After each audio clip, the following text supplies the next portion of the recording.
सरकारी हॉस्पिटल में लो जाओ तो जान से हाथ धो बैसू, प्राइवेट हॉस्पिटल में लो जाओ तो जमीन जायदाद से हाथ धो कर बैस जाओ।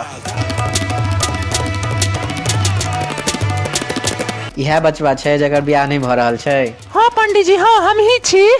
हम समस्त मिथिला के पंडित से ई आग्रह कर चाहबनि कि अहाँ सब एकर हाथ के रेखा देख के बताओ, पता लगाओ कि एकर बियाह जे छै से किया नहीं भ रहल छै। हाथ में बियाहक रेखा रहते तहन न कहबै, रेखे घिसा गेल छै पंडित जी।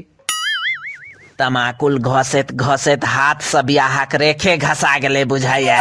अरे भाई लेकिन हम तो तमाकुल खाइते नहीं छी यार पंडित जी। तहन केना बियाहक रेखा घिसा गेलो हाथ से रो? एक्चुअली गहूम पटलिए ना पूरा गांव के, वह से मिटा गेल हाथक रेखा। गहूम पटेला से हाथक रेखा के कोन कनेक्शन भाई? हैंडल नहीं मारा पड़े छे दमकल में, तत हैंडल मारलिए ने जे रेखे मिटा गेले हाथ से। की कहू, खैर गहूम मुदा पटा दिलिए भर गांव के। छौड़ी पटबै के उम्र में गहूम पटबै छै, यह दुआरे त बियाह नहीं होय छौ सार के। खैर हम उहे दुआरे तो पंडितक महासभा बजेलहुं हैं ताकि एकर किस्मत के फैसला भ सके, एकर बियाहक कोनो जोगाड़ लाग जाए कहना। हाथक रेखा तो एकर रहले नहीं, माथक रेखा चेक क बताओ जे जन्म में एकर बियाह संभव छै कि नहीं। कारी माथ में केना नजर एते रेखा यार महापंडित जी। बात तहू के सही है, उपाय तो अब एकटा बचल है। तो जल्दी उपाय करियो ना पंडित जी। करिया के हाथ में चक्कू से काट कर बियाहक रेखा बनवा पड़ते, तहने शायद बियाहक योग बन सके है। नहीं नहीं भाई, हम कुमारे ठीक छी, हाथ पात नहीं कटबेबा के हमरा चक्कू छुरी से। हम कुमारे ठीक छी, रह दियो अहाँ सब। यारो प्यार में तो लोग नस काट ले छे, और तोहर रेखा जो मिटा गेल छो बियाह वाला से नहीं है तो काट कर दोबारा बनाल। अहाँ सब पंडित छी कि डकैत से कहू पहले। तोरा के ना पता हमार सबके पास्ट के बारे में? सही में डकैत रहिए की? वसूली के धंधा रहे हिनकर पहने, वसूली के। गर्दन काट दे छलखिन डकैती के दौरान बहुत जगह पर, मुदा जहिया से आत्मज्ञान के बोध भेलन है तहिया से पंडिताई शुरू क देलखिन डकैती छोड़ क। पहने गर्दन काटे छलखिन, आब हमर हाथ काटे पर लागल छथि। कहाँ आत्मज्ञान के बोध भेलन है इनका यार, एखनो तो मरहे काटे पर लागल छै यार। एकरा आत्मज्ञान नहीं, एकरा शैतान ज्ञान के बोध कहल जाय छै। इनका शैतान ज्ञान के बोध भ गेलन है, आत्मज्ञान के बोध कहाँ भेलन है यार। अरे तोरा हिम्मत केना भेलो हमरा शैतान कह के? जी काट लेबो साठ तोरा बेचना बेटा। फिर काटे मारे के बात कला, फिर काटे मारे, फिर जैसे से काटे मारे के बात कला। पहले हाथ काटे के, अब जी काटे के बात, मतलब हर बात में मार काट मचने चीज से क्या यो? अरे भाई जकरा जे आदत रहे छे ओ ओते जल्दी थोड़े ना बदल जाय छै। एखन नया नया पंडित बनलखिन है, धीरे धीरे छूटते ना मारे काटे के आदत। बात तू बुझल करही करिया। अच्छा फिलहाल तो अपन हाथ काट दहुन, हमार कहे के मतलब जे अपन हाथ के रेखा बनवा दहुन फिलहाल। नीक से बनवा दे त की पता दूगो बियाहक रेखा खींच दिए।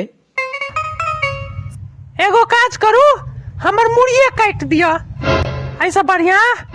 हटाओ सार के, ओना हूँ हम बिना बियाहे जिंदा रहिए का की करब, मुड़िए काट दिया, हटाओ सार के। ओना इहो आइडिया नीक छो, ला तोरो टेंगारी। अरे पंडित जी हंसी मजाक चल रहल छे पंडित जी, अहाँ तो सीरियसली लो ले लिए पंडित जी, एना नहीं करियो, हंसी मजाक चल रहल छे। एरो करिया, तोहर तो एकटा गर्लफ्रेंड रहो ने छपरी कुमारी, से कता छौ? ओ छपरी कुमारी हमरा से वादा केने रहे जे भाई के बियाह करब, लेकिन अपने भाई गेला, हमरा लोए जना बिसर गेल यार। कहू अकेले भाग गेलो। राव बाय, जुलुम तो तोरा संगे भेलो है, एमे कोनो शक नहीं। तो हम की बुझिए, नहीं हेते बियाह हमार से कहू। अहाँ सबके पंडित बना के दलक से कहू पहले हमरा। अरे भाई यहाँ एना आदमी सबके तो पंडित के बना देलक से नहीं समझ में आबि रहल अछि। मजबूरी करिया, मजबूरी बहुत बेरहम चीज होइ छै करिया। भाई ई केहन मजबूरी छै जे पंडित बन गेलौ? पहने हम बिजनेसमैन रही यार, चश्मा बेचे के धंधा रहे। हम चश्मा बनबिये आ हमर बाबूजी चश्मा पहिर कर टेस्ट करे छलखिन। अच्छा एक दिन चश्मा के टेस्ट करे के दौरान चश्मा के शीशा जे छै से बाबूजी के कान में जाकर धस गेलैन। रौ बह, तहन तऽ बाबा सिर भ गेल हेतैन हुनका यार, बहुत दर्द होइत हेतैन बाबा सिर में। अरे भाई कान में धस गेलैन यार। अच्छा कान में धस गेलैन, हम किछ और सुन गेल रहियै। तू जे सुन लेली है ओई जगह पर चश्मा कोन कनेक्शन यार, ओई जगह पर के चश्मा पहिरे छै यार? पहिरे वाला लोग सब कतौ पहिर सकैया कि? खैर आगू की भेलै से कहू। फिर बाबूजी के लऽ गेलियन हॉस्पिटल। अच्छा कोनो हॉस्पिटल? प्राइवेट हॉस्पिटल या सरकारी हॉस्पिटल? भैर गामक लोग आ सर कुटुम्ब सब कहलकै कि सरकारी हॉस्पिटल नहीं ल जाइयन, जान चल जेतैन त प्राइवेट हॉस्पिटल ल गेलियन। ई नीक काज केलौ, लेकिन फिर की भेलै? जान बचलैन या चल गेलैन जान? यार जान त बच गेलैन, मुदा जमीन जायदाद सब चल जात रहल यार प्राइवेट हॉस्पिटल के चक्कर में यार। रौ भाई ई त जुलुम हो गेल यार, बिहार के हाल बहुत खराब छै। लेकिन सरकारी हॉस्पिटल में ल जाओ त जान से हाथ धो बैसू, प्राइवेट हॉस्पिटल में ल जाओ त जमीन जायदाद से हाथ धो कर बैस जाओ। रौ भाई ओना जान छै त जहान छै, जान बच गेलै ना वह काफी छै। लेकिन कहाँ बचलैन यार, कहाँ जान बच सकलैन? फिर की भेलैन?